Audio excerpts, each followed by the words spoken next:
प्यारे बच्चों, स्वागत है आपका मित्तल आदर्श उच्च माध्यमिक विद्यालय गंगापुर सिटी में। देखिए, कक्षा 9th विषय विज्ञान के बारे में बात कर रहे थे, कार्य और ऊर्जा। कार्य के बारे में हमने बात कर ली थी बेटा कुछ।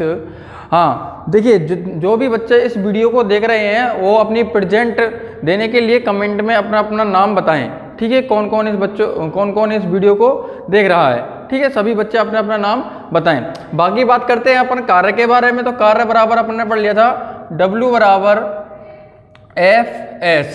ठीक है, W बराबर Fs। कार्य किसे कहते हैं? बल इंटू बल की दिशा में जो विस्थापन किया जाता है। ठीक है, किसी वस्तु पर बल लगाने पर उस वस्तु की दिशा में विस्थापित हो जाता है, उसको हम कहते हैं बेटे कार्य। ठीक है, आज बात करते हैं ऊर्जा के बारे में। किसके बारे में बात करते हैं? ऊर्जा के बारे में, एनर्जी के बारे में। एनर्जी क्या होती है मेरे बच्चों? देखिए, कार्य करने की क्षमता, कार्य करने की जो क्षमता है वो कहलाती है बेटा ऊर्जा। कार्य करने की क्षमता है, ठीक है, वो कहलाती है क्या? ऊर्जा कहलाती है। कि तेरे अंदर कितनी ऊर्जा है कि इस कार्य को कितने समय में कर सकता है, कितनी क्षमता है। ठीक है, वो कहलाती है आपकी एनर्जी। ठीक है, और कार्य का मात्रक, जैसे कि कार्य का मात्रक अपन ने जूल पढ़ा, तो एनर्जी का मात्रक भी बेटा क्या होता है? जूल। ऊर्जा का मात्रक भी क्या होता है? जूल। और जूल ऊर्जा का मात्रक होता है। ऊर्जा जो है बेटा वो एक अदिश राशि है। ऊर्जा जो है एक, वो कैसी राशि है बच्चों? अदिश राशि है। ठीक है, हाँ, एक जूल कार्य करने के लिए, एक जूल कार्य करने के लिए, एक जूल कार्य करने के लिए आवश्यक ऊर्जा, एक जूल कार्य करने के लिए आवश्यक ऊर्जा कितनी चाहिए अपन को? 1 जूल की आवश्यकता होती है। 1 जूल कार्य करने के लिए जो ऊर्जा की आवश्यकता पड़ेगी वो कितना पड़ेगी? 1 जूल पड़ेगी। ठीक है भाई। हाँ, ऊर्जा के प्रकार की बात करते हैं बच्चों, तो ऊर्जा के विभिन्न प्रकार होते हैं। नंबर 1 बात करते हैं गतिज ऊर्जा। गतिज ऊर्जा, स्थितिज ऊर्जा, विद्युत ऊर्जा, प्रकाश ऊर्जा,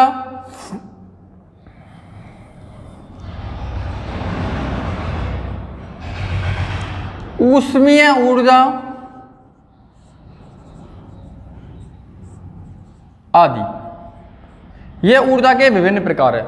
ऊर्जा है वो गतिज ऊर्जा, स्थितिज ऊर्जा, विद्युत ऊर्जा, प्रकाश ऊर्जा, ऊष्मीय ऊर्जा आदि के रूप में पाई जाती है, होती है। ठीक है भाई। अब पहले बात करते हैं बच्चों किसके बारे में? गतिज ऊर्जा के बारे में। गतिज ऊर्जा को मैंने आपको पढ़ा दिया है पहले, ये दोबारा अपन पढ़ रहे हैं इसको।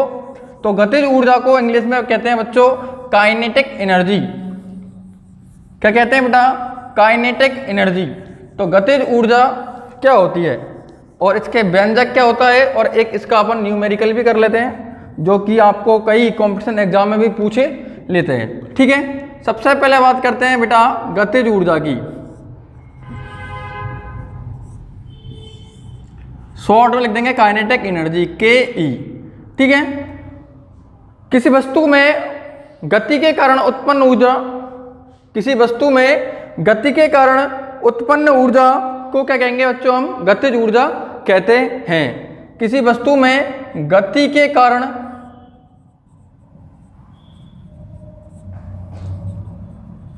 उत्पन्न ऊर्जा गतिज ऊर्जा कहलाती है। गतिज ऊर्जा जैसे जैसे चाल बढ़ेगी, जैसे जैसे क्या बढ़ेगी? चाल बढ़ेगी, तो चाल के साथ साथ हमारी गतिज ऊर्जा भी, काइनेटिक एनर्जी भी बढ़ती जाएगी। ठीक है बच्चों, देखिए बात करते हैं इसके व्यंजक की। तो व्यंजक को लिखते हैं हम E के एनर्जी काइनेटिक। ठीक है, काइनेटिक एनर्जी बराबर ½ 1/2 mv²। क्या होता है बच्चों? ½ mv²। E के बराबर ½ mv²। अब ये जो सूत्र है इसकी व्युत्पत्ति या इसका व्युत्पन्न जो है वो किस प्रकार से हुआ उसके बारे में हम देखते हैं। देखिए, अपन ने इससे पहले वाली वीडियो, अगर आपने पहले वाली वीडियो नहीं देखी है तो उस वीडियो को ज़रूर देखें, क्योंकि आपने अगर वो वाली वीडियो नहीं देखी है, पार्ट फर्स्ट नहीं देखा है, तो आपके बिल्कुल भी समझ में ये वाली वीडियो नहीं आएगी। इसलिए आपको सीरियल वाइज चलना है। देखिए सबसे पहले बात करते हैं हम कार्य के बारे में बात कर रहे थे। W बराबर क्या होता है, बल इंटू विस्थापन, और यहाँ पर विस्थापन को लिख दिया अपन ने D से, ठीक है। विस्थापन को किससे लिख दिया अपन ने, D से लिख दिया, FD। इसको दे दिया अपन ने, मान लो समीकरण नंबर 1। क्या आ गया बेटा, ये समीकरण नंबर आपका 1 आ गया है, ठीक है। चलो न्यूटन के द्वितीय नियम के अनुसार हमने पाठ 8-9 में पढ़ा है, F बराबर ma, द्रव्यमान इंटू त्वरण, ठीक है। F बराबर ma ये पढ़े। तो F का मान जो है हम समीकरण नंबर 1 में रख देंगे, तो क्या आएगा, W बराबर F का मान क्या है हमारे पास, ma, तो ma इंटू क्या है बेटा, D, ma इंटू क्या है, D, समीकरण नंबर 2 हो गया, ठीक है। चलो देखते हैं, v² बराबर तीसरा नियम u² प्लस 2as, न्यूटन के गति का तीसरा नियम है, v² बराबर u² प्लस 2as। अब देखिए कोई वस्तु है और उस वस्तु का द्रव्यमान जो है m है, जैसे कि मान लेते हैं कोई भी वस्तु ले लेते हैं अपन, जैसे कि मार्कर है, ठीक है। इस मार्कर का जो द्रव्यमान है बेटा वो m है। इस पर F बल लगाने पर, इस m द्रव्यमान के मार्कर पर F बल लगाने पर ये B वेग से D तक विस्थापित हो जाती है। जैसे कि कोई वस्तु है, या मान लो इस प्रकार से बना लेते हैं अपन, ये कोई वस्तु है, इसका द्रव्यमान m है, और इस पर F बल लगाने पर B वेग से D दूरी तक विस्थापित हो जाती है। m द्रव्यमान की वस्तु पर बल लगाने पर B वेग से D दूरी तक क्या हो जाती है, विस्थापित हो जाती है। तो देखो इसका जो अंतिम वेग है B, वो क्या हो जाएगा बेटा, 0, अंतिम वेग 0, B बराबर u², प्रारंभिक वेग क्या है B, तो B का मान u की जगह लिख देंगे अपन क्या, b² प्लस 2as, ऐसे ही कैसे आ गया, ठीक है भाई। चलो देखो यहां से B का मान निकालें अपन, या 2as बराबर लिख सकते हैं यहाँ पर माइनस का b², यहाँ पर क्या लिख देंगे, 2as बराबर माइनस। देखिए बच्चों, अब यहाँ पर अपन ने D विस्थापन लिया था, तो S भी क्या है यहाँ पर विस्थापन, तो अपन लिख सकते हैं S बराबर D, क्या लिख सकते हैं, S बराबर D। तो यहाँ से आ गया 2AD बराबर माइनस का b², ठीक है। अब देखो AD को रखेंगे अपन यहाँ ऐसे कैसे, और इधर ये क्या है, इसके गुणा में है, इसके चिपक रहा है, तो चिपक रहा है तो कहाँ जाएगा, नीचे, तो माइनस का 1/2 b²।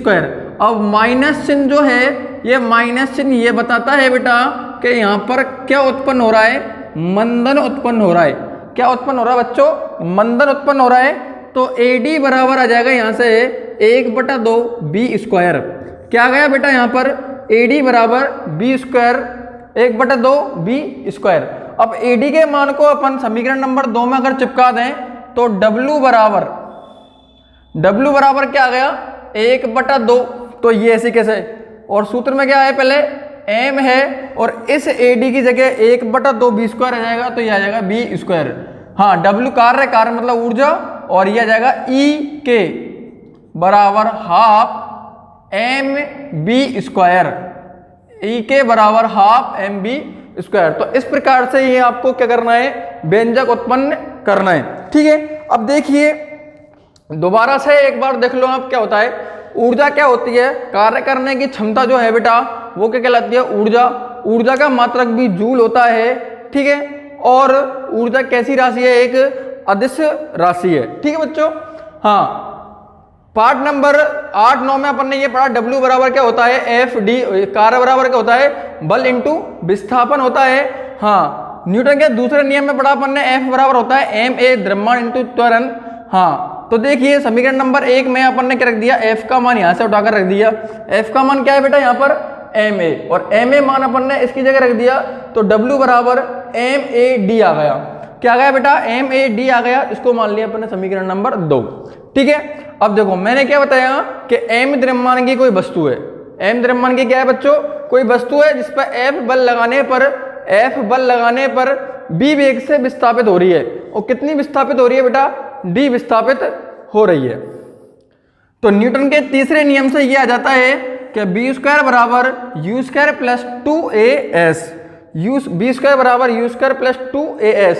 B मतलब अंतिम वेग, U मतलब प्रारंभिक वेग, S विस्थापन त्वरण।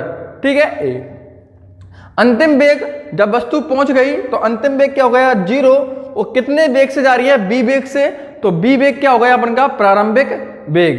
तो प्रारंभिक वेग हो गया हमारा क्या, B, तो प्रारंभिक वेग B, तो U² हमारा क्या है, प्रारंभिक वेग है, तो इसकी जगह क्या आ गया, B², बाकी का सेम ऐसे कैसे आ गया, प्लस 2AS।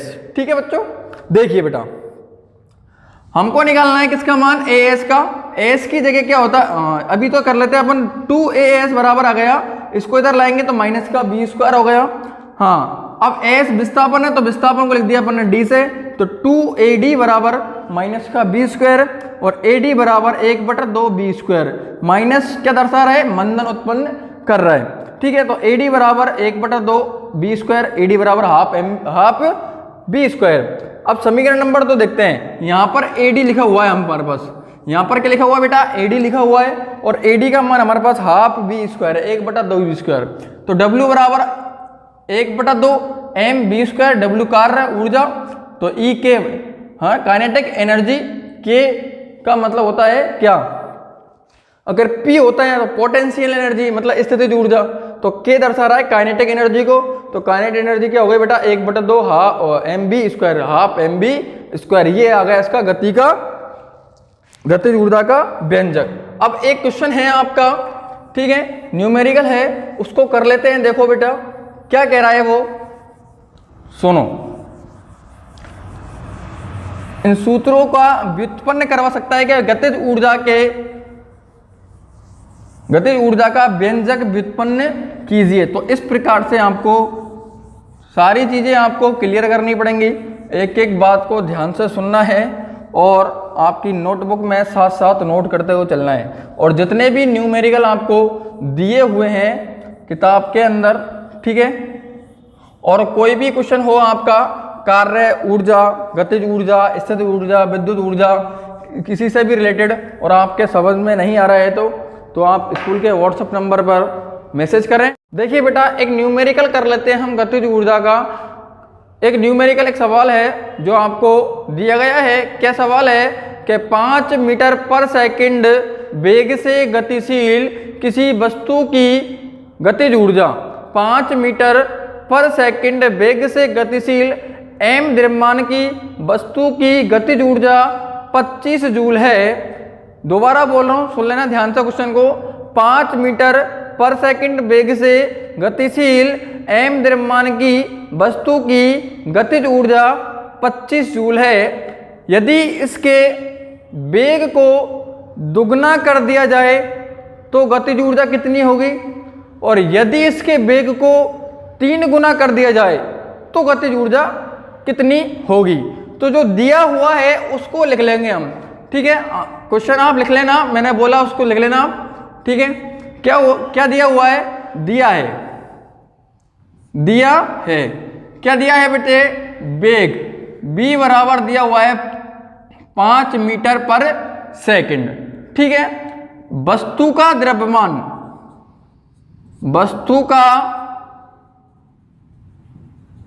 द्रव्यमान बराबर m, वस्तु का द्रव्यमान कितना दे रखा है हमको, m, और वस्तु की गतिज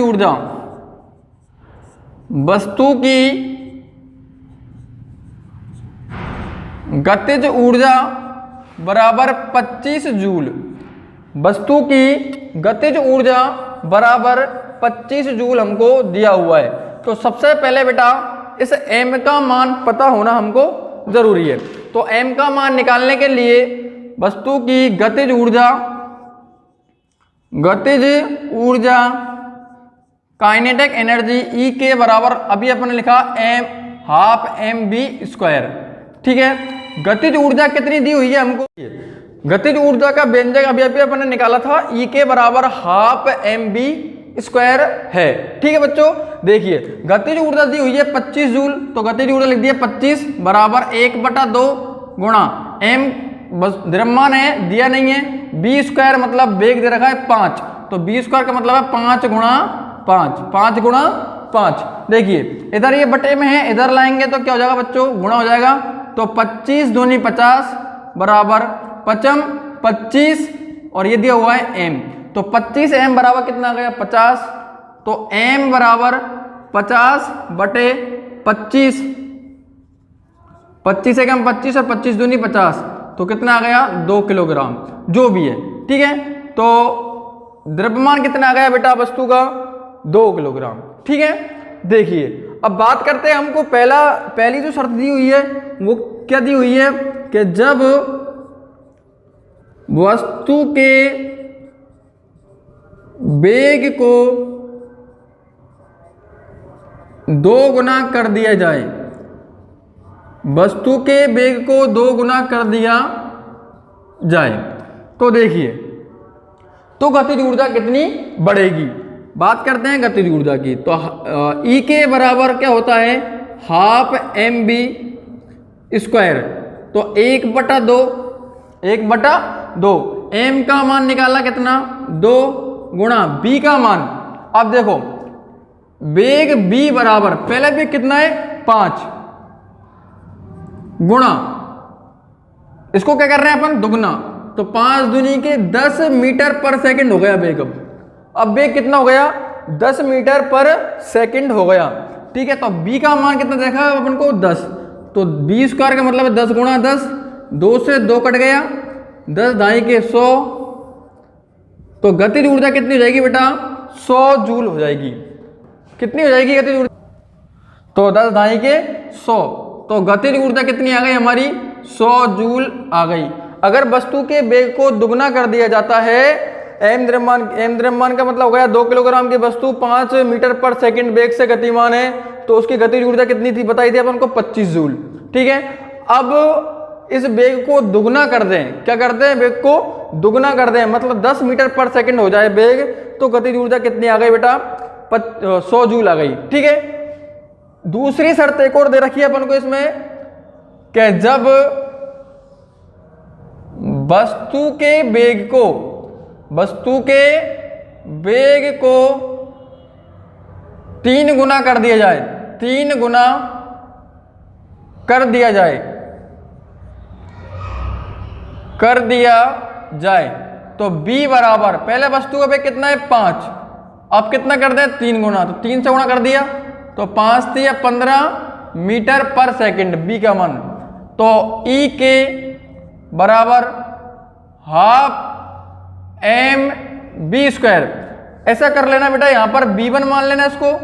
ठीक है, यहां पर इसको b1 मान लेना, यहां पर मान लेना इसको b2, तो b2², तो हाफ m का मान कितना दिया हुआ हमारे पास में 2, तो गुणा 2 और b² का स्क्वायर कितना 15, तो 15 का कर दिया हमने यहां पर स्क्वायर, 2 से 2 कट गया, 15 का वर्ग कितना होता है बेटा 225, कितना आ गया आंसर 225 जूल। ई के बराबर कितना आ गया 225 जूल आ गया। ठीक है, तो इस प्रकार से हमको गतिज ऊर्जा के आपको न्यूमेरिकल करने हैं। एक बार पुनः इस सवाल को देख लें अच्छे से। क्वेश्चन क्या है कि कोई वस्तु है 5 मीटर पर सेकंड वेग से m द्रव्यमान की वस्तु गतिशील है, जिसकी गतिज ऊर्जा कितनी दी हुई है 25 जूल। जिसकी गतिज ऊर्जा कितनी दी हुई है बेटा 25 जूल दी हुई है, तो गतिज ऊर्जा बराबर क्या होता है ई के बराबर हाफ mv²। ई के का मान 25 दिया हुआ है, तो 25 बराबर हाफ, m का मान ऐसे कैसे, b का मान दिया हुआ है 5, तो 5 का क्या कर दिया हमने वर्ग, 25। ये नीचे 2 है, इधर लाएंगे तो 2 से गुणा हो गया, 25 दूनी 50 बराबर 25 m, तो 25 m बराबर कितना आ गया 50, m बराबर 50 बटे 25 बराबर 2, तो m बराबर कितना आ गया बच्चों 2। अब कंडीशन दी हुई है कि यदि वस्तु के वेग को दुगना कर दें, वस्तु के वेग को क्या कर दें दुगना, तो अब नया वेग मिला हमें, पहला वेग कितना था 5, अब दुगना कर दिया वेग, तो 5 दूनी 10, तो वेग को मान लिया v1, अब वस्तु का v1 का मान कितना आ गया 10 मीटर पर सेकंड। तो गतिज ऊर्जा क्या होगी, ई के बराबर half m v square 1/2, m का मान 2 गुणा बी स्क्वायर मतलब 5 गुणा 5, 2 से 2 कट गया, ठीक है। और बी का मान कितना है, B1 का मान है अपना कितना 10, तो 10 गुणा 10 और 10 ढाई के कितना आ गया 100 जूल आ गया, ठीक है भाई। चलो जब वस्तु के वेग को 3 गुना कर दिया जाए, B2 बराबर कर दिया अपन ने 5 3 15, तो half m v square v का जगह लिख दिया अपन ने B2, तो 1/2 गुणा 2 गुणा 15 का वर्ग, 2 से 2 कट गया और 15 का वर्ग कितना होता है बेटा 225 जूल, ठीक है।